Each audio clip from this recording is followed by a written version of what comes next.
জৰাজীৰ্ণ দলঙেৰে বিপদসংকুল যাত্ৰা ছাত্ৰ-ছাত্ৰীৰ ২০ ফুট দ খাৱৈৰ ওপৰত খকা দলংখন নিতৌ পাৰ হ'ব লাগে শিক্ষাৰ্থীসকলে। জোনাই বিধানসভা সমষ্টিৰ চিকাৰী গাঁও পঞ্চায়তৰ পালুং শান্তিপুৰ গাঁৱৰ এই দৃশ্য। বছৰৰ পিছত বছৰ ধৰি দলংখনক লৈ সমস্যাত ভুগিছে পথচাৰী। দৃশ্যাংশ এয়া দেখুৱাইছো। জৰাজীৰ্ণ দলঙেৰে বিপদসংকুলভাৱে যাত্ৰা কৰিছে ছাত্ৰ-ছাত্ৰীয়ে। ২০ ফুট দ খাৱৈৰ ওপৰত থকা দলংখন নিতৌ পাৰ হ'ব লাগে এইসকল শিক্ষাৰ্থীয়ে। এনেদৰেই এই বাঁহৰ দলংখনেৰেই পাৰ হৈছে ছাত্ৰ-ছাত্ৰীসকলে, বিপদসংকুলভাৱে পাৰ হৈছে ছাত্ৰ-ছাত্ৰী পথচাৰীয়ে।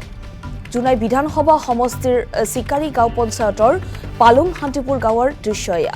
বছৰৰ পিছত বছৰ ধৰি দলংখনক লৈ সমস্যাত ভুগিছে পথচাৰী।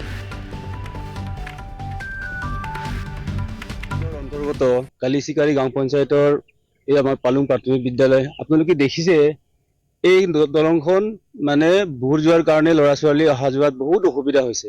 ইমানেই অসুবিধা কৈ শেষ কৰিব নোৱাৰে। চাওক, আপোনালোকে চাওক, মই এতিয়া দেখিলো, মই ষ্টুডেণ্ট অহাৰ আগতে মই আহোঁ, অভিভাৱক থাকে।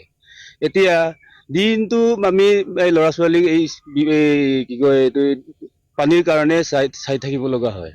ক'ৰবাত খেলিব যাওঁতে ঘূৰি স্কুলৰ পৰা ছুটি হৈ যাওঁতে আমি তদাৰক কৰি থাকিব লগা হয়। যেতিয়া সিহঁতে আহে, মই সিহঁতক পাৰ কৰাই দিব লগা হয়। আৰু সিহঁতে নহাৰ আগতে মই আহি পেলাই সিহঁতক পাৰ কৰাই দিব লাগে। আৰু এটা কথা, ইয়াৰ পৰা দলং পাৰ হয় প্ৰায় ২০-৩০ ঘৰ মান মানুহ আছে, বুঢ়া বুঢ়ী আছে। যদি ভাইচান্স যদি ৰাতিপুৱা বা ৰাতি বা দিনত হ'লেও যদি বেমাৰত পৰে, কেনেকৈ পাৰ কৰি লৈ যাম ইয়াৰ পৰা।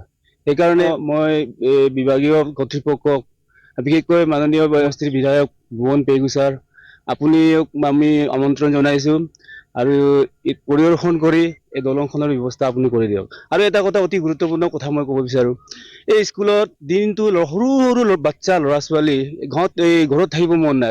লগৰবিলাক স্কুললৈ আহে, সিহঁতে আহিবলৈ মন যায়, আহিবলৈ ক'লে আহে। সেইকাৰণে এই ল'ৰা ছোৱালীবিলাকৰ স্কুলৰ প্ৰতি যি ধাউতি দেখি মোৰ বিৰাট মানে ৰাস্তাটো লৈ বহুত দুখ লাগে। সমস্যাটো প্ৰায় মই জনাতো ২০১২ চনৰ পৰা হৈছে বুলি কৈছে। দলংখন ৰাইজে বনাই নে? দলংখন ৰাইজে বনায়। উপায় নাই, ৰাইজে বনাইতো বিপদসংকুলভাৱে যাতায়াত কৰিবই লাগিব। সেইকাৰণে এই দলংখন এনেকৈ বনাই বা আমি চলি আছো। বেছি বৰষুণ দিলে কি সমস্যা? বেছি বৰষুণ দিলেতো আৰু ক'ব নালাগে, এইটো এতিয়া গোটেই বছৰ ধৰি এইটো চলি থাকিবই।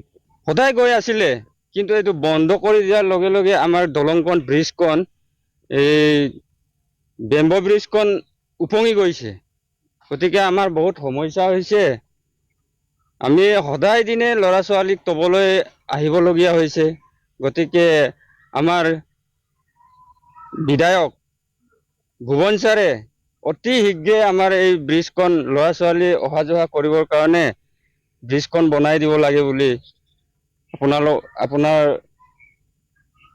দাবী উত্থাপন কৰিছোঁ আমি অভিভাৱক হৈ। এতিয়া সমস্যাটো কিমানৰ পৰা আপোনালোকে ভুগি আছে? সমস্যাটো আমাৰ